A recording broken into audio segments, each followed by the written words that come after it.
Assalamualaikum warahmatullahi wabarakatuh.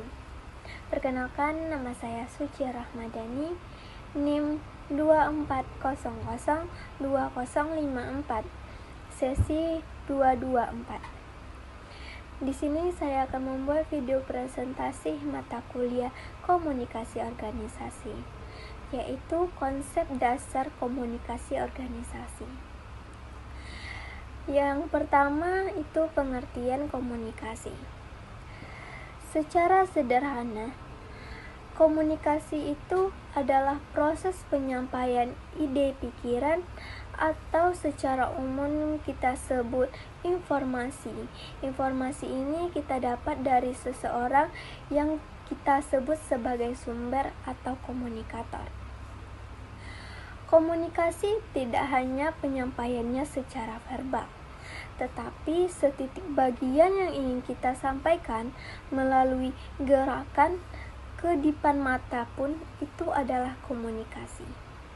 Komunikasi efektif adalah komunikasi ketika pesan yang disampaikan oleh komunikator sampai kepada lawan bicara komunitan persis sama, di mana tidak terjadi pengurangan ataupun penambahan informasi, apalagi perubahan inti dari informasi. Proses komunikasi. Menurut teori Laswell yang berkembang pada 1997 sampai 1948 atau sekitar 950-an, yang kemudian dikembangkan oleh Weaver dan Shannon, yang artinya proses itu terjadi dalam beberapa kegiatan. Menurut Laswell, ada 5 kegiatan proses komunikasi itu. Yang pertama, who, siapa. Who berkedudukan sebagai komunikator atau sumber informasi yang bertugas untuk memulai komunikasi, baik secara individu, kelompok, maupun lembaga. Yang kedua, say what. Berbicara apa. Merujuk pada hal apa yang akan disampaikan oleh komunikator kepada komunikan. Yang ketiga itu in which channel. Dengan media apa. Saluran atau media apa yang digunakan untuk menyampaikan pesan atau informasi dari komunikator kepada komunikan, baik secara langsung maupun secara tidak langsung. Yang keempat itu to whom, kepada siapa. Saat akan memberikan atau mengirim pesan, komunikator harus menentukan pihak penerima atau komunikan atau informasi tersebut. Pihak penerima dapat berupa individu. Yang kelima itu with what effect, dampak yang ditimbulkannya. Adanya perubahan pada diri komunikan seperti bertambahnya wawasan, pengetahuan, sikap, dan lain-lainnya. Sedangkan menurut Stephen Robbins menjelaskan bahwa komunikasi adalah proses pengiriman pesan dan dari satu individu ke individu lainnya dalam organisasi, dan juga melibatkan proses penyampaian penerimaan yang saling memengaruhi. Yang kedua itu unsur-unsur komunikasi. Yang pertama, komunikator. Komunikator adalah orang yang mengirim pesan atau sumber informasi.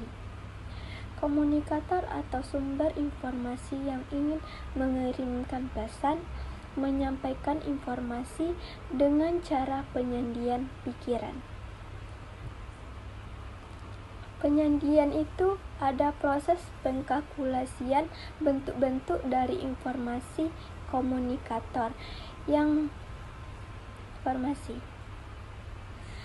Komunikator yang hebat adalah ketika komunikator paham betul dengan siapa dia berhadapan, apa senjata yang mesti dia gunakan agar informasi tersebut sampai kepada komunikan.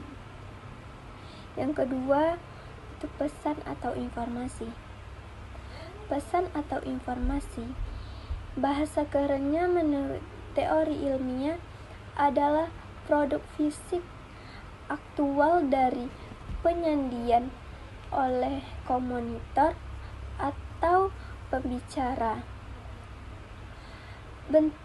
Bentuknya bisa berupa tulisan, gerakan, bisa verbal, ekspresi wajah, apapun bentuknya. Karena komunikasi tidak berupa kata-kata, setiap informasi yang ingin kita sampaikan, maka itu bisa disebut dengan pesan. Yang ketiga, saluran. Saluran ini dapat kita sebut sebagai perantara atau media yang dipakai dalam menempuh perjalanan pesan yang ingin disampaikan. Saluran dapat dibagi menjadi dua. Yang pertama itu saluran formal. Saluran formal ini disediakan oleh organisasi atau lembaga, kemudian mengikuti rantai otoritas. Yang kedua, saluran informal. Saluran informal ini dapat diciptakan secara spontan, kita yang menciptakannya. Yang keempat, komunikan atau penerima pesan. Komunikan adalah objek yang menjadi sasaran atau tempat pesan itu akan disampaikan. Yang kelima, gangguan.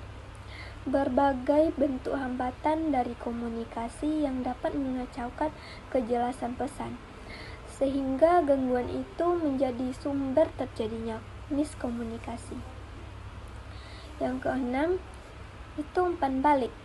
Umpan balik ini sebagai sarana pengecekan apakah pesan telah diterima seperti yang dimaksud atau diharapkan oleh si komunikator.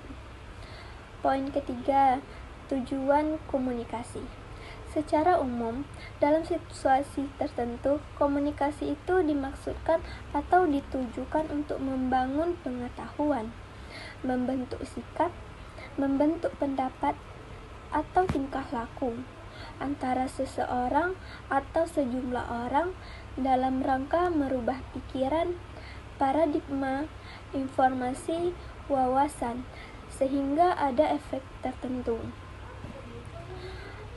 Berikut beberapa tujuan komunikasi, yaitu yang pertama itu mengubah persepsi sikap dan perilaku, termasuk mempengaruhi persepsi sikap dan perilaku orang lain. Yang kedua, untuk dijadikan sebagai alat menyatukan aktivitas seperti di dalam organisasi maupun lembaga. Yang ketiga, itu untuk mencapai tujuan dari lembaga, organisasi itu sendiri. Yang keempat, itu menciptakan rasa kepuasan dan penyaluran rasa ingin tahu. Yang poin keempat, itu fungsi komunikasi. Yang pertama, fungsi komunikasi sebagai media ekspresi atau ungkapan perasaan. Yang kedua, sebagai media aksi dan interaksi. Yang ketiga, sebagai nilai dan manfaat, keluhuran budi dan budaya. Yang keempat, pengendalian. Yang kelima, itu penguasaan lingkungan. Sekian, terima kasih. Itulah hasil presentasi saya. Wassalamualaikum warahmatullahi wabarakatuh.